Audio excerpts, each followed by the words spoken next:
or white, whatever. White. If you ever go to a restaurant and you say, "Can I have a nice blush?" That's going to be sweet.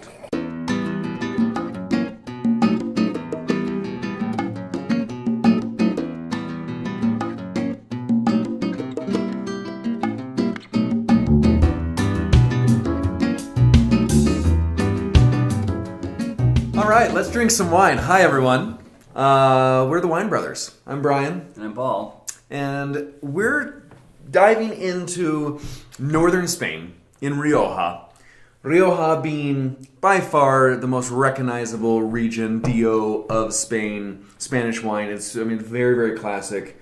Amazing expressions of predominantly Tempranillo, but definitely there's Mazuelo, there's Graciano, there's Garnacha. A lot of other things can be played with in this region. Oh yeah. But definitely known for classic old Spanish Tempranillo. Yes. Bodegas Las Orcas. They are a beautiful, wonderful, wonderful estate that I have so close to my heart. I absolutely love these wines and this whole property, the whole entire estate. And they make the Solar de Randez line. Solar de Randez, actually, if you pronounce it in the local idiom. And Raimundo Abando is the winemaker, the owner. Him and his wife Christina have done this amazing project. Hi, Rai. It's good to see you. So back in 1900, their family dates back to 1900, making wine in Rioja, doing just amazing production. And basically in the 90s, Raimundo and his wife decided to start Bodegas Las Orcas, kind of their own portion of the family business of making wine. Mm-hmm. So they began Bodegas Las Orcas. Solar de Randez is the kind of name of it's the House of Randez. It's an old family name, thus that name. But the labels are new. They used to be these kind of cool, bright. There was a yellow one with a big splotch, and there was a red one with a big splotch, and a black one with a big splotch. And the label has kind of gone a little bit more traditional. This really beautiful house estate was the old family bodega. Cool, a lot of neat history. And Raimundo makes some exquisite wine from Rioja. So if you think of Rioja, you're up in the northern Spain area. This is broken into three subzones. There's the Rioja Alavesa, which is north of the river Ebro. There's the Alta, which is right below and kind of below the Alavesa, and then there's the Baja, which is kind of down to the southeast side. In the Alavesa, one may argue that they make some of the greatest of Riojas. Yes. Much more chalky soils up on the north side of the river, and it's in Basque country. The Alavesa is the only portion, the subzone of Rioja that's Basque. Now this white, I think, is super cool. Here's why. 2010 was his very first vintage of white wine. You know why? We said, right, can you make us some white wine? Do you have any access to some grapes? And he goes, funny you ask, because I actually have a 75-year-old vineyard of Viura that is in my wife's family. We always just sell the grapes and don't do anything with it, but I guess I could make white wine. It's like, what? So we have this estate fruit, old vine Viura, 100%. Talk to me. What's going on? You're going to get that chalky limestone nose with fresh fruit. Apples and pears and kind of. I want to say a little bit of lychee nut, but underripe lychee nut. Okay. But definitely stony. Lots of minerality in this. For sure, yeah. Lots of freshness. Have you tasted it yet? Mm-hmm. What's going on in the palate? It has that lovely dichotomy between high acid and good viscosity. Mm-hmm. It has a really full mouthfeel, but balanced with the acidity. It's good. This fruit is so great. So to finish my little tirade of excitement, so old vine Viura. He'd never made it before. 2010 was his first time ever. This is now the 2012 we're drinking. And it's like Rye's been doing this forever. Mm-hmm. He just knocks it out of the park. Stellar. Beautiful, beautiful, fresh, clean white wine. Just no oak aging here. He spends about, a week on the lees is all. So it adds a little bit of texture, but he really doesn't do extended lees aging by any means. Clean.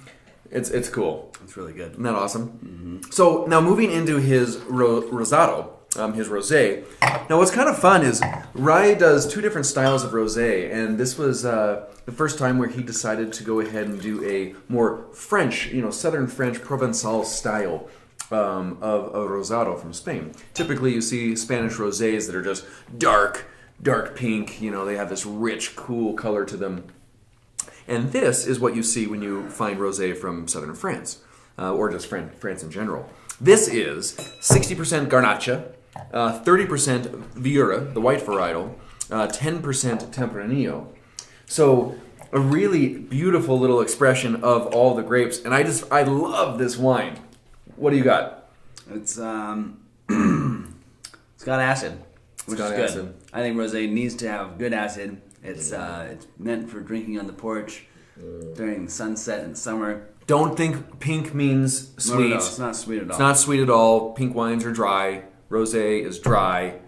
Blush, that's sweet. Or white, whatever. White. If you ever go to a restaurant and you say, "Can I have a nice blush?" That's going to be sweet.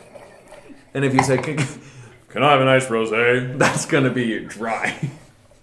You like that? You like that? Yeah. Old grandma voice versus super deep man voice. I'm not exactly sure why that matters, but if our grandma's watching, our grandma doesn't ask for the sweet blush.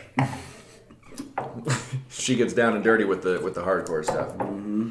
So this is a beautiful expression of super clean, lighter style Spanish rosado. It's lovely. Yeah. What's on the palate? The usual suspects, a little bit of light strawberries, but that's so pretty. Comboed with the apple, green apple, maybe a little bit of Fuji. The apple. Fuji, little Fuji apple, and also maybe Anjou pear. Oh yeah. And then a little kiss of strawberry.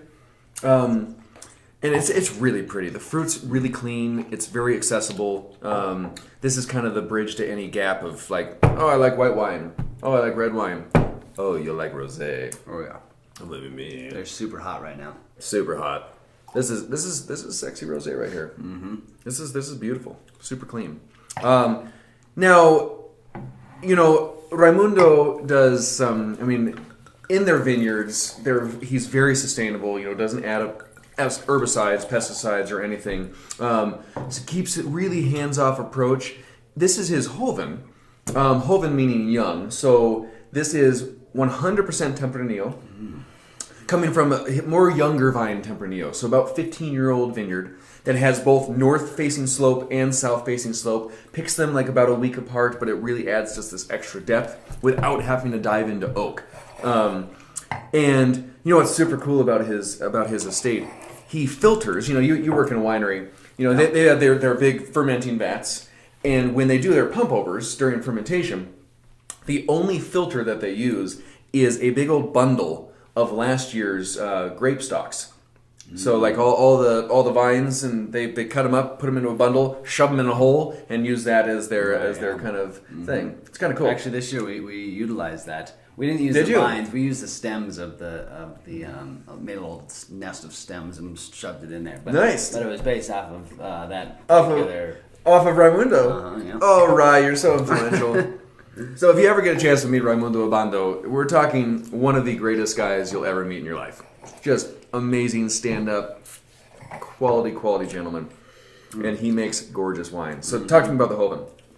It's just like one of those easy drinking. Simple yet delicious, fruity yet brambly yet earthy and mineral. So much going on for all three of these wines. Retail under $15. Very very approachable price points, easy drinking, super quaffable. Oh yeah. So he then has vineyards of Tempranillo that kind of go up the age gamut. So this now is the Solar de Randez Finca San Angel, which is a single vineyard. The Finca San Angel is his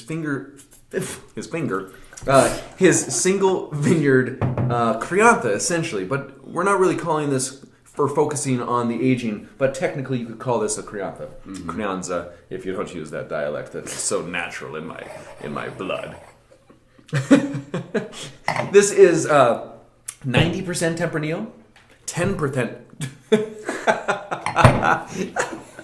10% Graziano. It's coming in so much that it's taking over my American. So this has Graziano in it as well, which is this cool spicy varietal that he has some amazing old salt beds where it grows right around Definitely spicy. Yeah, so and then 50-50 American and French oak barrels for about 12 to 13 months. So there's some goose outside. Did you hear the goose? Mm-hmm. Oh, this wine is so rich and developed, but still elegant and soft. What's on the palate? It has that real spicy baking spice, brambly, black pepper, white pepper, dark fruits, rich earth, oak tones, but not. I mean, all of them kind of come together in beautiful harmony. This is stand up, just really beautiful expression of what Rioja is known for. Yes. Right? Yeah. I love this wine. It's very good. This wine's killer. Bodegas Las Orcas, Solar de Randez line of gorgeous Riojas from the Alavesa up in the Basque Country. Find these, seek them out. So just know, I mean, when you see their old labels and the new labels and it's changed, it's the same delicious wine, you know. We're just kind of going to more classic approach, but they're all the same great wine. Yeah, the same great wine from Bodegas Las Orcas. Raimundo knocks it out of the park every single year. Cheers.